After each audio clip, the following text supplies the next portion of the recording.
Assalamualaikum warahmatullahi wabarakatuh. Perkenalkan, nama saya Raisa Sabrina Kartin dari kelas 10 DPB 1 ingin menjelaskan tentang teks anekdot.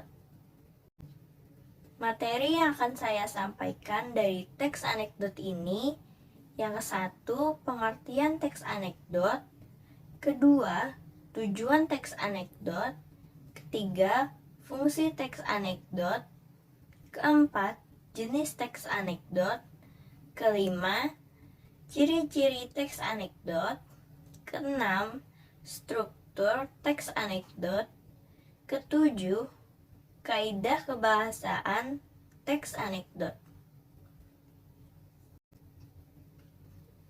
Pengertian teks anekdot adalah sebuah cerita singkat yang menarik karena terdapat unsur lucu dan mengesankan. Selain bersifat lucu dan menghibur, teks anekdot biasanya menceritakan kehidupan sehari-hari mengenai orang penting atau terkenal yang mempresentasikan kejadian sebenarnya.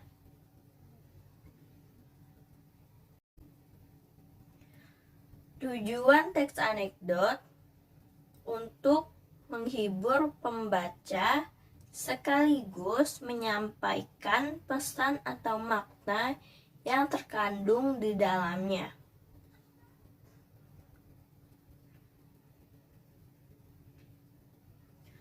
Fungsi teks anekdot yaitu mengekspresikan perasaan tidak puas atau kritikan terhadap masalah politik, sosial, dan topik lainnya tanpa menyinggung perasaan orang lain karena disampaikan melalui humor.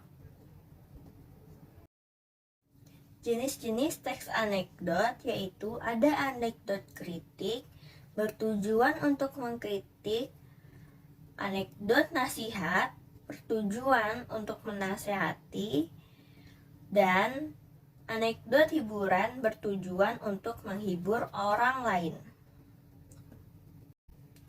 Ciri-ciri dari teks anekdot ini: 1. Mampu menghibur dan membuat tertawa.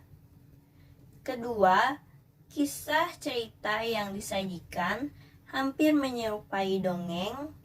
Ketiga, memiliki sifat menggelitik. 4. Memiliki sifat menyindir. Yang kelima, memiliki tujuan tertentu.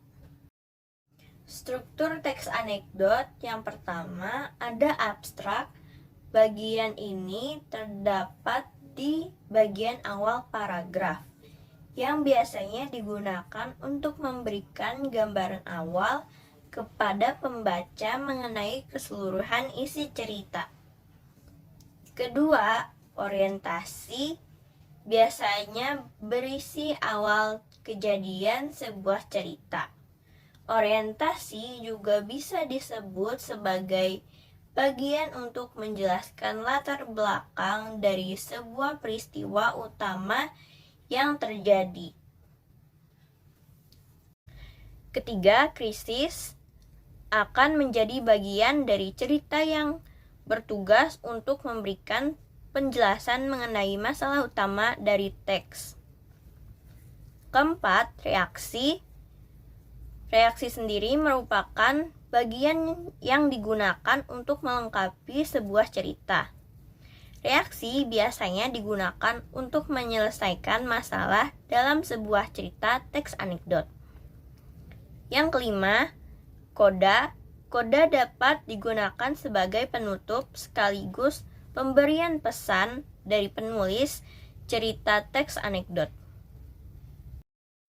Berikut ini adalah kaidah kebahasaan teks anekdot yang perlu diketahui. Di antaranya yaitu 1. Menggunakan kata keterangan waktu lampau. 2. Menggunakan kata penghubung. 3. Menggunakan kata kerja. Keempat, menggambarkan urutan peristiwa berdasarkan waktu.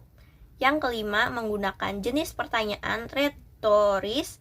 yaitu kalimat pertanyaan yang tidak mengharuskan untuk dijawab. Wassalamualaikum warahmatullahi wabarakatuh.